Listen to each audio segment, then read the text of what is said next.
रहीम अस्सलाम वालेकुम dear students, I am Adil Razzaq और आज हम अपना second year physics chapter number 13 का 13.4 आर्टिकल पढ़ेंगे ओहम्स लॉ। ये एक बहुत ही इम्पोर्टेंट आर्टिकल है, ये आपको लॉन्ग में भी आ सकता है और इससे रेलेवेंट आपको शॉर्ट क्वेश्चन और MCQs भी आ सकते हैं। इसके साथ साथ ये जो टॉपिक है ये MD कैट और ई कैट में भी बहुत अहम है और ये दोनों के ही कोर्स कंटेंट में शामिल है। आपने मेरी बातें बहुत तवज्जो और गौर से सुननी है। मैं इंशाल्लाह इस मुख्तसर लेक्चर में आपके तमाम कंसेप्ट जो हैं वो क्लियर करूँगा। सबसे पहले चूँकि ये लॉ है तो लॉ की हमेशा स्टेटमेंट होती है, याद रखिएगा, यहाँ पे गलती नहीं करनी। लॉ जब भी आएगा तो आपने डेफिनेशन की हेडिंग नहीं देनी, आपने हमेशा स्टेटमेंट की हेडिंग देनी है। ओके, अब इसकी स्टेटमेंट ज़रा देखिएगा कि as far as the physical state of a conductor remains constant. देखें जी, इंपॉर्टेंट चीज़ है फिजिकल स्टेट। दूसरी बात क्या चीज़ है कि वो चीज़ कॉन्स्टेंट रहे, कि as far as the physical state of a conductor remains constant. अब ये फिजिकल स्टेट क्या हो सकती हैं? ये टेम्परेचर हो सकता है, उसकी इलास्टिसिटी हो सकती है, मतलब ये 3-4 डिफरेंट पैरामीटर्स हो सकते हैं। The current flowing through a conductor is directly proportional to applied potential difference.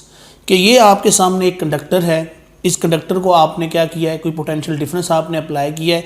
अब ये पोटेंशियल डिफरेंस की वजह से एक करंट फ्लो करेगा, तो वो ये कहना चाह रहा है कि आपके पास जो करंट फ्लो हो रहा है सर्किट के अंदर वो डायरेक्टली प्रोपोर्शनल होगा अप्लाइड पोटेंशियल डिफरेंस के।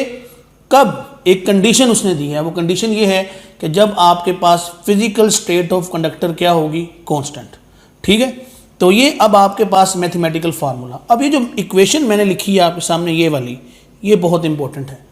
कुछ बुक्स के अंदर लिखा हुआ है I directly proportional to V और कुछ में लिखा हुआ है V directly proportional to I। अब जो इंपॉर्टेंट चीज़ है वो ये है कि current depend upon potential difference. Current potential difference पे डिपेंड करता है, इसीलिए ये जो इक्वेशन है ये बिल्कुल सही है। वो जो V directly proportional to I है वो भी सही, लेकिन उसके अंदर एक छोटा सा प्रॉब्लम ये है कि वोल्टेज कभी भी करंट पे डिपेंड नहीं करती, हमेशा करंट वोल्टेज पे डिपेंड करता है। ओके, तो जब हम यहाँ पर इसको ख़त्म करते हैं डायरेक्टली प्रोपोर्शनल को, तो ये हमारे पास इक्वेशन आ गई I = GV। अब G क्या है? G है कांस्टेंट, और इस कांस्टेंट को क्या बोलते हैं? इस कांस्टेंट को हम बोलते हैं कंडक्टेंस। तो ये जो हमारे पास I = GV है, जहाँ पे मैं स्टार लगा रहा हूँ, इसको बोलते हैं Ohm's law in term of conductance. तो ये आपको MCQ में आ सकता है कि जी ओहम लॉ बताएं इन टर्म ऑफ कंडक्टेंस, तो आपने कहना है I = GV। ओके, अब सवाल ये है कि कंडक्टेंस होती क्या है? तो हमने कहा जी the property of a material due to which it supports the flow of current. कि ऐसी प्रॉपर्टी मटेरियल की कि जिसकी वजह से ये क्या करे, ये सपोर्ट करे कि करंट फ्लो होना चाहिए।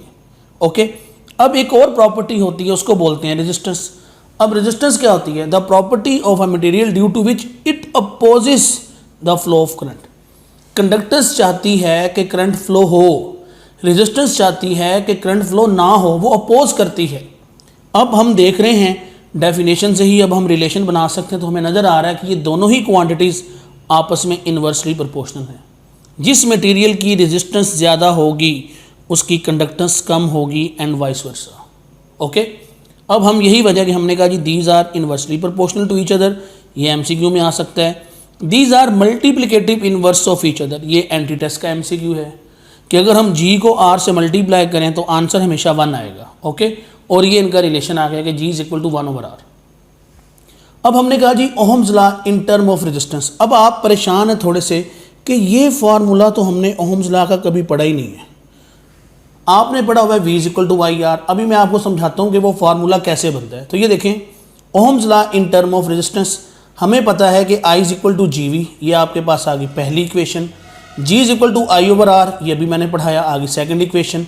पुट इक्वेशन 2 इन इक्वेशन 1, तो आप G की जगह 1/R पुट किया, ये बन गया, क्रॉस मल्टीप्लाई किया, तो ये आपके पास इक्वेशन आ गई V = IR। तो ये वो इक्वेशन है जो आप जो है मैट्रिक में पढ़ चुके हो। अब ये जो इक्वेशन है ये भी ओहम्स लॉ है, ये इक्वेशन ये भी ओहम्स लॉ है, लेकिन फ़र्क क्या है? ये इन टर्म ऑफ रेजिस्टेंस जो है ये है इन टर्म ऑफ कंडक्टेंस और ये है इन टर्म ऑफ रेजिस्टेंस। अब ग्राफ बड़ा इंपॉर्टेंट है। अब याद रखिएगा कि ग्राफ हमेशा आई और वी के दरमियान बनते हैं। अगर आई और वी का ग्राफ है तो ये जो आपको स्ट्रेट लाइन नज़र आ रही है ये स्लोप है, ये स्लोप है कंडक्टेंस। ये मैंने यहाँ पे जो है मेंशन किया हुआ है कि slope of I V graph gives conductance. बेटा ये एंट्री टेस्ट के MCQ हैं, ये आपको बोर्ड में भी आ सकते हैं। दूसरी इंपॉर्टेंट बात अब ठीक है कि slope of V I graph. अब देखो गौर से, अगर आई वी ग्राफ हो तो आई वी ग्राफ का स्लोप होता है कंडक्टेंस। स्लोप बोलते हैं कि आप y एक्सिस वाली क्वांटिटी को x एक्सिस पे डिवाइड कर दो। Okay, slope of V I graph. अब देखो यहाँ पे मैंने वी आई ग्राफ का जिक्र किया है, ठीक है। आई वी ग्राफ और वी आई ग्राफ में फ़र्क है, ठीक है। तो जो पहली क्वांटिटी होती है ये हमेशा y एक्सिस पे लेते हैं, तो आई वी मतलब आई y पे है और आपके पास जो v है ये x एक्सिस पे है। लेकिन जब आप वी आई ग्राफ की बात करेंगे तो अब आप यहाँ पे y पे v लेंगे वोल्टेज और x पे आप करंट लेंगे, तो इस केस में जो आपके पास स्लोप आएगा वो आएगा रेजिस्टेंस। तो ये आप देख सकते हो कि v को i पे डिवाइड करें तो रेजिस्टेंस आता है और ये इसका यूनिट आ गया volt per ampere. Volt per ampere जो है वो ओम के इक्वल होता है। तो रेजिस्टेंस इंपॉर्टेंट है, कंडक्टेंस इंपॉर्टेंट है, ओम्स लॉ की स्टेटमेंट इंपॉर्टेंट है, ठीक है। फार्मूले आपको आ सकते हैं। तो ये हमारे पास जो है इस टॉपिक का जो था पहला हिस्सा था कि जिसके अंदर हमने स्टेटमेंट देखी है और हमने ये देखा है कि रेजिस्टेंस क्या होती है, कंडक्टेंस क्या होता है, मैथमेटिकल फार्मूला क्या होता है, ग्राफिकल रिप्रेजेंटेशन क्या होती है। अब हम बढ़ेंगे इस लेक्चर के दूसरे हिस्से की जानिब कि जिसके अंदर मैं आपको बताऊंगा कि हमारे पास कंडक्टर्स किस टाइप के होते हैं, ठीक है। क्योंकि ये लॉन्ग में आना है तो अब हमने इसको इस तरह से सॉल्व करना है कि आपका लॉन्ग क्वेश्चन भी प्रिपेयर हो जाए। तो अब हम बढ़ते हैं लेक्चर के दूसरे हिस्से की जानिब। फ्रेंड्स अब हम अपने लेक्चर के दूसरे हिस्से की जानिब बढ़ते हैं कि जिसके अंदर मैंने आपको बताया था कि मैं आपको टाइप्स ऑफ कंडक्टर बताऊंगा और इसके साथ साथ कुछ कंसेप्चुअल चीज़ें भी आपके साथ डिस्कस की जाएंगी।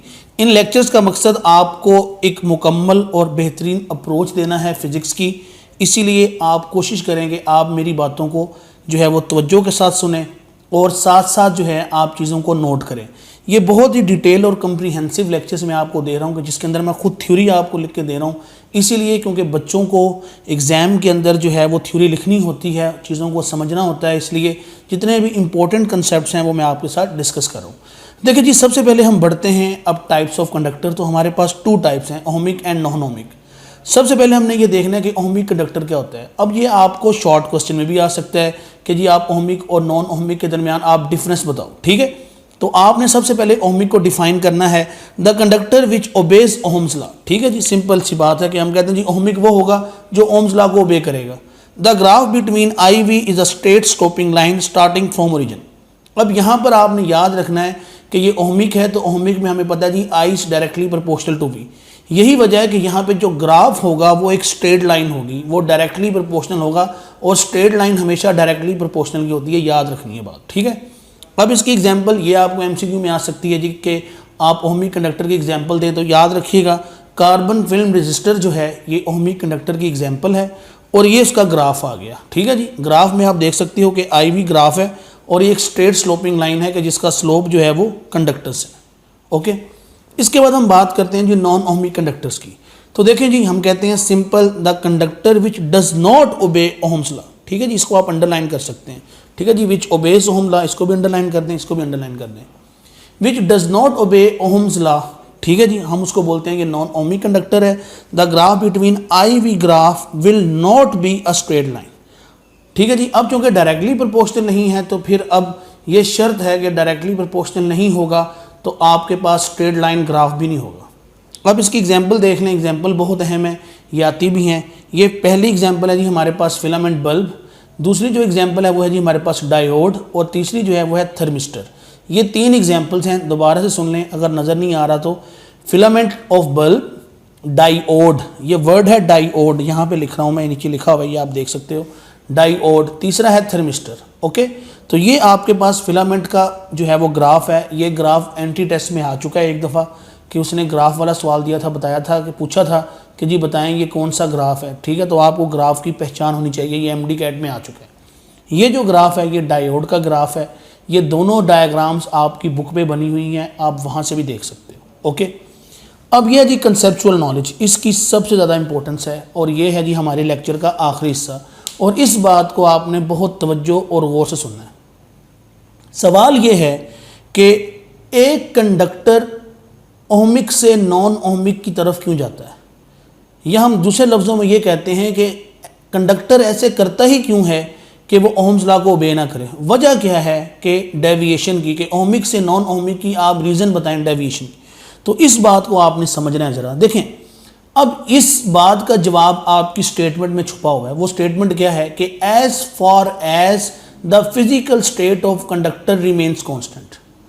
तो हमने कहा कि इसका मतलब ये है कि अगर एक कंडक्टर ओहम्स लॉ को ओबे नहीं कर रहा तो इसका मतलब ये है कि उसकी फिजिकल स्टेट जो है वो कांस्टेंट नहीं रहती, उसकी फिजिकल स्टेट चेंज हो जाती है। अब सवाल ये है कि फिजिकल स्टेट क्यों चेंज होती है, दूसरा सवाल। तो अब आपने इन सवालों के जवाब तवज्जो के साथ समझने।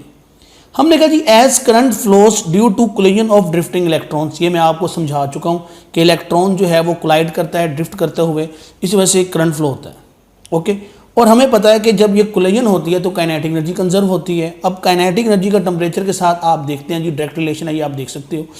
एज टेम्परेचर इंक्रीज, अब टेम्परेचर क्या हो गया, इंक्रीज हो गया। ये ज़रा इसको ज़रा समझें कि जब kinetic energy directly proportional temperature के काइनेटिक एनर्जी कंजर्व होगी तो टेम्परेचर भी क्या होगा, वो इंक्रीज करेगा।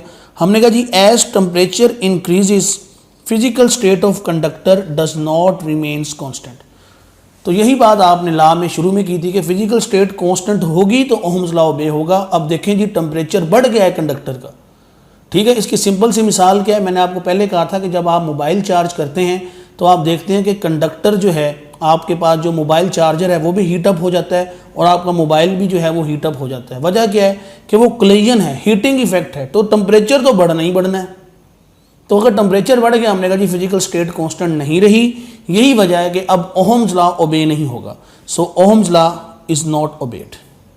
अब इसके अंदर एक अगला पॉइंट भी सुन लें कि due to increase in temperature resistance increase, resistance is directly proportional temperature. ये याद रखिएगा फॉर कंडक्टर्स, ये कंडक्टर्स के लिए होती है, ठीक है। यही लिख रहा हूँ मैं, फॉर कंडक्टर्स, ठीक है। ये कंडक्टर्स के लिए होती है, ये अगर जगह थोड़ी है तो आप सुन लें मेरी बात, ये कंडक्टर्स के लिए होती है, ठीक है। तो हमने कहा जी resistance is directly proportional temperature. अब वजह यह है कि जब टेम्परेचर बढ़ेगा तो आपके पास इलेक्ट्रॉन जो है उसकी वाइब्रेशन बढ़ेगी, तो इनकमिंग जो बाहर से आ रहा है इलेक्ट्रॉन उसको रेजिस्टेंस ज़्यादा फील होगी। यही वजह है कि हमने कहा जी टेम्परेचर बढ़ने से रेजिस्टेंस बढ़ती है। ये बहुत इंपॉर्टेंट कंसेप्ट है और एक्सरसाइज में इससे रेलेवेंट शॉर्ट क्वेश्चन भी है। हमने कहा जी अब देखें इसको हम मैथमेटिकली समझाते हैं। V is equal to I R, बिल्कुल जी ओहम्स लॉ हमने भी पढ़ा है। V is equal to constant, जो आपने पोटेंशियल दिया हुआ है वो कांस्टेंट है। अब अगर पोटेंशियल कांस्टेंट है तो I और R का आपस में बनेगा इन्वर्स रिलेशन।